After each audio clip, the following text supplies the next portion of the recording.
Gizem çözüldü. Hayalet parçacık keşfedildi. Güney Kutbu düşmancıl bir ortam. Sıcaklığın -80 derecenin altına düşebildiği donmuş bir çöl. Fakat bilim insanları 8 yıldır oraya akın ediyor. Çünkü bir gizemi çözmek için en iyi yerlerden biri.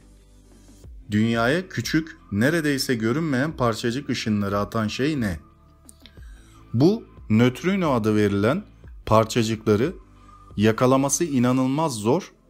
Bu hayalet parçacıklardan 10 milyarlarcası her saniye biz fark etmeden vücudumuzdan geçiyor. Eğer bir duvarı fener ile aydınlatırsanız ışık duvara çarpar fakat içinden geçmez. Nötrinolar ise içinden geçebilir. Fakat arada sırada astronomlar şans eseri bir tanesini dedektörlerle yakalayabiliyor. Bu sefer nötrinolar Güney Kutbu'ndaki buzun altındaki bir dedektöre çarptı. Bu olay gerçekleşince etraftaki bilgisayarlar çabucak nötrinonun geldiği yönü yaklaşık tespit edebilirler. Hiç zaman harcamadan destek kuvvet çağırıp teleskopların uzaydan gelen kaynağı aramalarını sağladılar. Nötrinonun geldiği yöne bakıp normalden 3 kat daha kuvvetli parlayan bir blazar gördüler. Blazar ortasında etrafındaki materyali küçücük parçacıklara ayırıp bir top gibi uzaya fırlatan bir süper kütleli kara delik bulunduran özel bir galaksidir. Bu iki olayın birbiriyle alakasız gerçekleşme ihtimali çok düşük. Görünüşe göre evreni anlamada önemli bir gelişme kaydettik.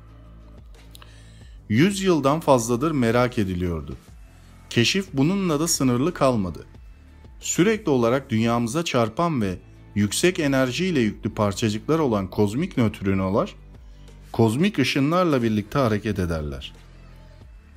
Dolayısıyla bu yeni keşifle blazarların en azından bazı en hızlı hareket eden kozmik ışınlarında hızlandırıcıları olduğu saptandı.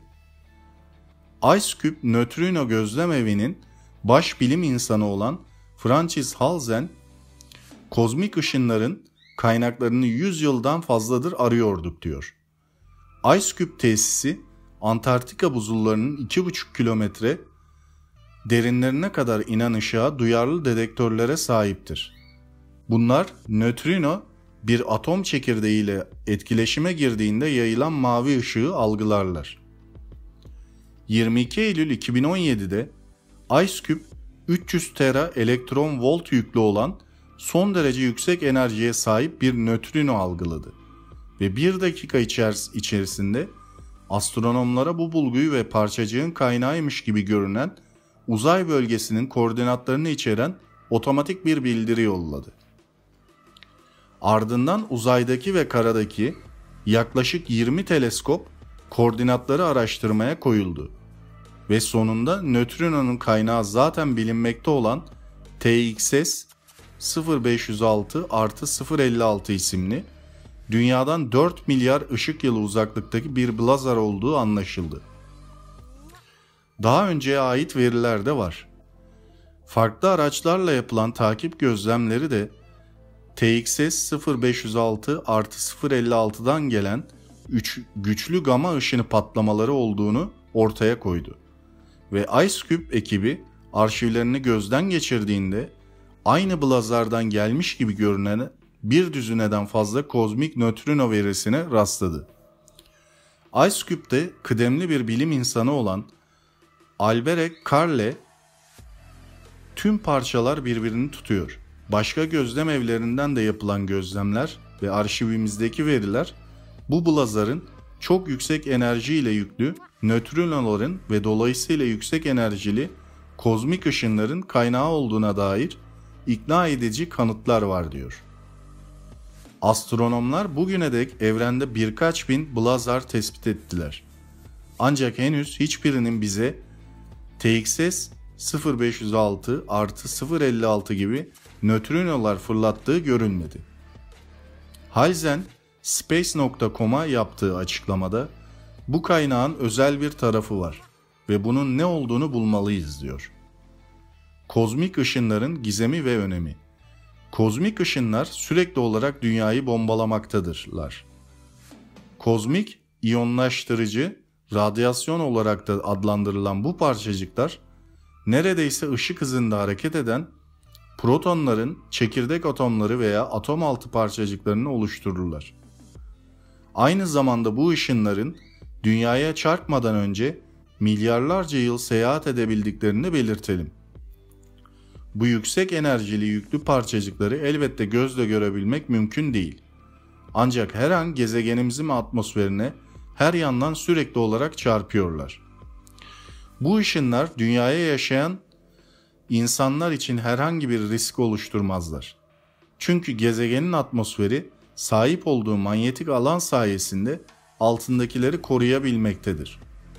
Hatta NASA'da radyasyonlar üzerine çalışmalar yapan sağlık görevlisi Eddie Somenes dediğine göre dünyanın doğal radyoaktif malzemesi insanlara galaktik kozmik ışınlardan daha fazla çarpıyor. Kozmik ışınların radyasyonlara etkisi tam olarak çözülebilmiş değil. Fakat kaynağının süpernova adı verilen patlayan yıldızlar olabileceğine dair önemli işaretler var. Bu tür varlığı bilinen ama kaynağı çözülemeyen şeylerin geldikleri yön, onların devamlı olarak oradan geldikleri anlamı taşımadığı için merkezinin tespiti zorlaşıyor. Örneğin bir el fenerinden gelen ışığa doğru bakarak onun geldiği yönü rahatlıkla bulabiliyoruz. Fakat kozmik ışınlar sürekli olarak seyahat ettiklerinden ve yer değiştirdiklerinden dolayı tespit edilemiyor. İlginç gerçek. Çoğu nötrino temas etmeden dedektörlerimizden geçebiliyor. Eğer insan boyutunda bir dedektör olsaydı, ilk nötrino çarpmasını kaydetmesi yaklaşık 100 yıl, süper yüksek enerjili nötrinolardan birini görmesi ise 100.000 yıl sürerdi.